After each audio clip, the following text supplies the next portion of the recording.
of the day is talking about energy. Okay. Make sure you surround yourself with the right energy. And that energy can either fill your cup up or it can take away from your cup, something like a river in a drain. So that's our quote of the day. Let's get ready to bring my main man, my business partner, Dr. Pat up. What's up, Dr. Pat? Welcome to the Guys, show. thank you for having me. I appreciate DP. Oh man, we're excited for you, man. Listen, it's been a long time coming, and we're going to be talking about sports therapy.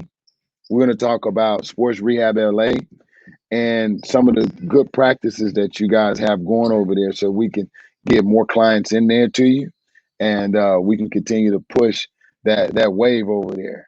So Doc, so let us know a little bit about you with your background, just so the audience, as if they don't know, they can know a little bit about you as they tapping in.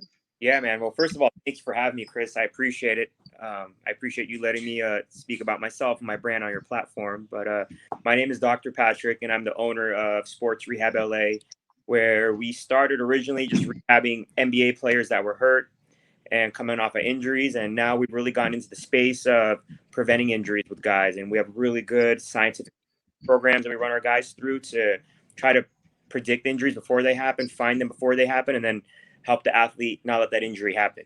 So that's kind of the new wave that we're in now is preventing injuries. We do recovery, which is like a new thing that everybody's trying to work on now, is getting their body to recover from, working out with you or working out with by themselves and getting their body ready for that next day's workout. So we do injury prevention. How important? How important, even with you talking about recovery, because when in our era of playing, it was unheard of recovery, Dr. Pat. Like literally, my legs in college, I don't even know if I had legs. Right. like it would be like 50 suicides, 4-hour practices, like your body. So how important is recovery for the athletes this day?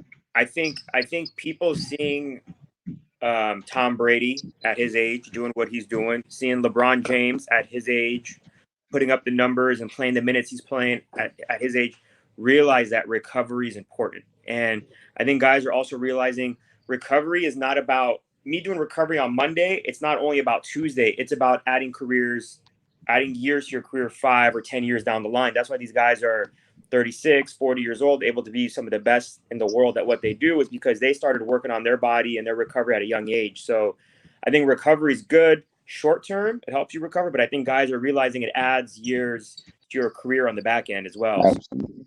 yeah. Absolutely. So do you guys do assessments to really like figure out how much recovery is needed for a particular, because each athlete is different. Right. And so some people, they're getting treatment and recovery and they may be following a different regimen, but you guys may have something that you can add to that. So what is your assessments like that allow you to know how much recovery, how much time you need to put in here?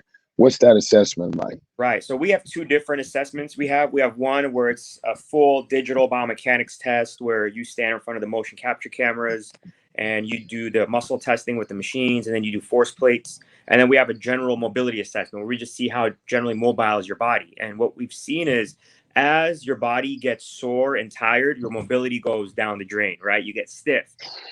Yeah, You're stiff. when you're stiff, right? You pull your hamstring when your back is tight, or your back gets hurt when your hips are stiff. So we've always realized injuries happen when your body's stiff. So one of the things we really look for is how mobile is your body. And then Mm, recovery, the one thing to me, it's really about education and educating a guy. Recovery is not just coming to us and laying on a table for an hour. It's, are you drinking your water? Are you sleeping 8 hours? Are you eating your vegetables and your fruits? Are you eating like good calories? So it's really a lifestyle thing. So we really take the time to educate our clients about the thought process of recovery and what it really means. It doesn't mean lay on this table for an hour, but don't sleep at night, don't stretch, and eat junk food. That's not going to work. So that doesn't work at all. we really It try to doesn't. That what doesn't coexist. recovery really means. It's a lifestyle.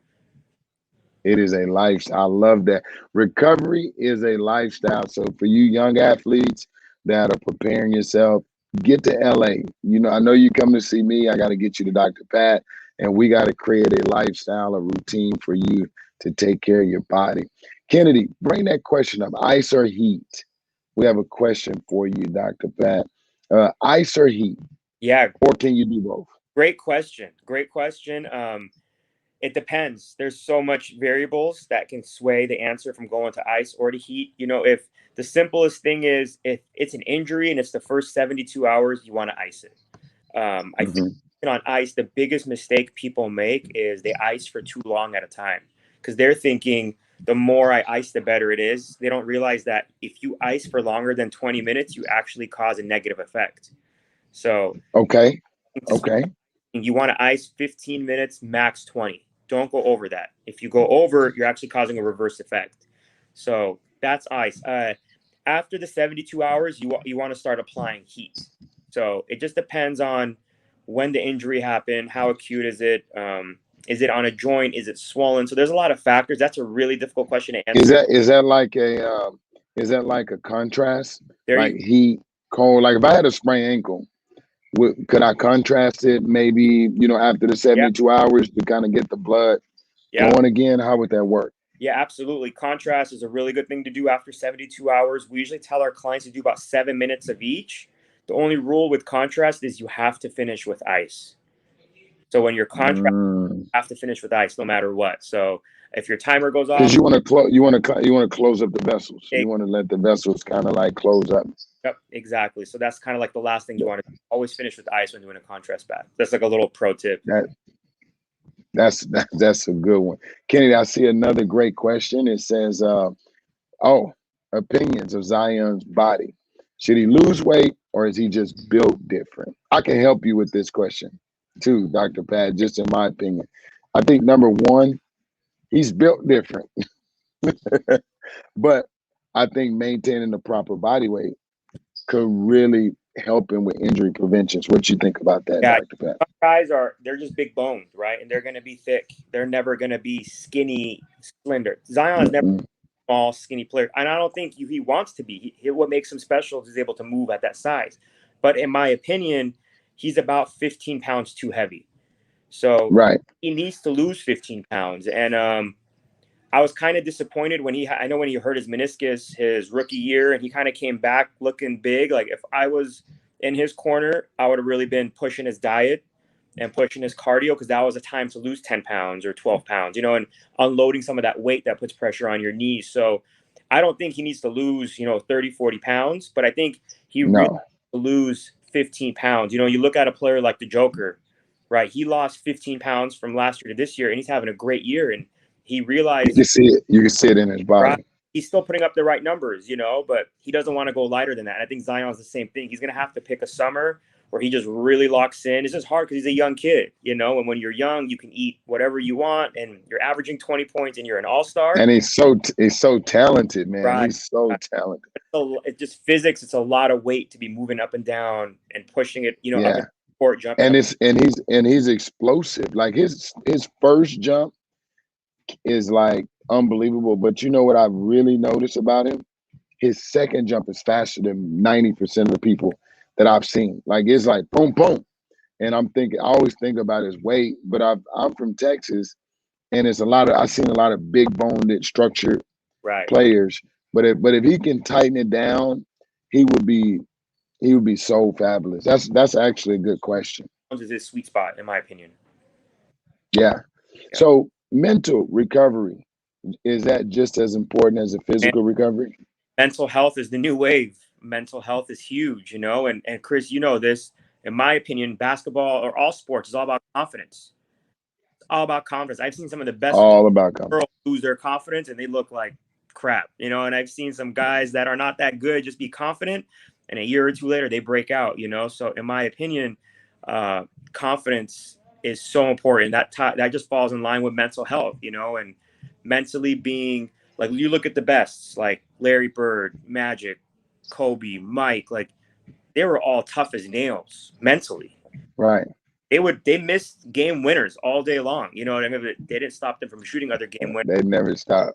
Right. And I think because they were That's they didn't even know what mental health was back then, but I think mental health is super important, and being at peace with your game and understanding like you're not going to make every shot and you are going to have bad days, and it's part of life, not letting the bad days affect your mental health is very important. So I think being locked in and solid and being able to shrug off those bad days is what makes people, you know, mentally healthy, and not letting like that affect their next day and the next time they shoot and stuff like that.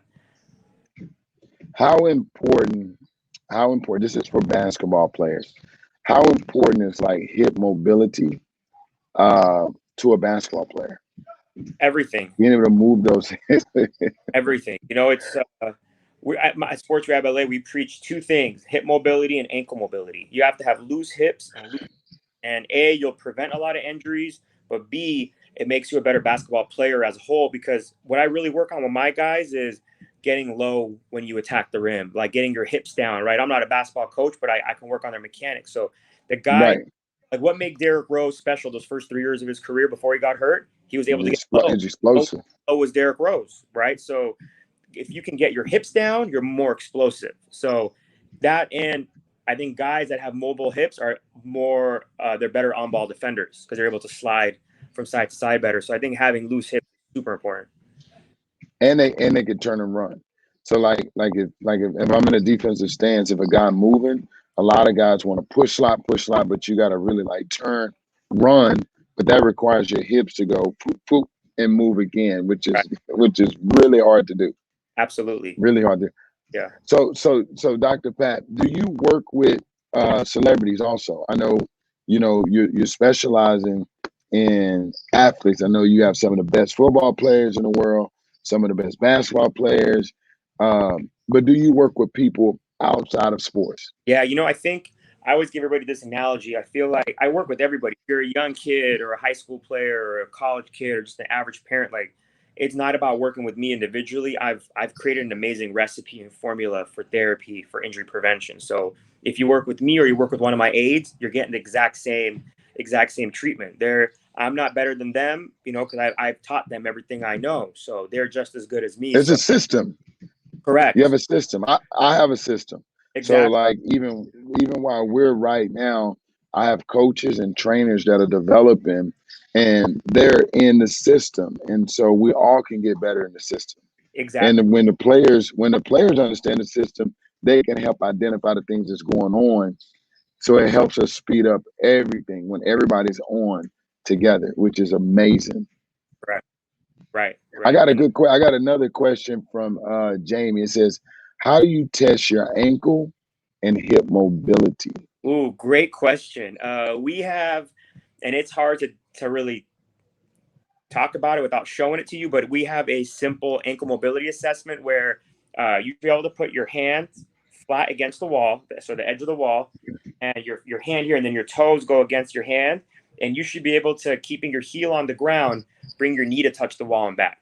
And that's just a simple we do. It's really simple. It's quick. If you can't touch the wall or you have to lift your heel up, that means you got tight ankles and you got to work on your mobility. Hips is a little trickier because there's internal rotation, external rotation, and extension. So I can't really answer that question. You know, it's not you do on your own. You'd probably have to see some type of specialist to get your range of motions in those. But for ankle, simple test is ankle. But ankles and hips, they can never be too loose. I've never seen a guy come in with ankles or hips that are too loose. So you can always work on your mobility. I think those two are so important. I mean, those are key factors in movement. Like your ankle cannot be tight. Right. And because that area, I think it even goes to the ball of the feet, where like your feet is an extension, you know, of everything. If it's really the bottom of your feet can get extremely tight, especially being a basketball guy. I'm in the gym all the time. I see people feet, the bottom of their feet get so tight, where it just continues all the way through.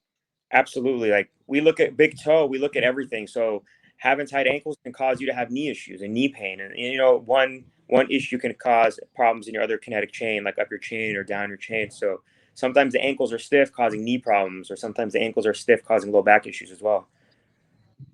That's amazing. So, Dr. Pat, so as we close up, I want to let everyone know where they can find you at.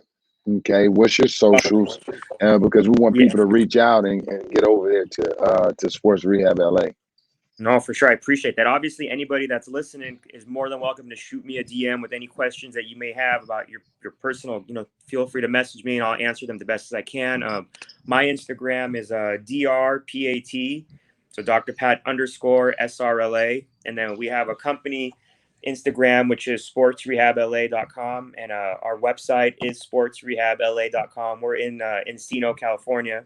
So, anybody that's in the area can always reach out and contact us. Or if you have questions, like I said, just feel free to reach out and DM me and I'll answer your questions.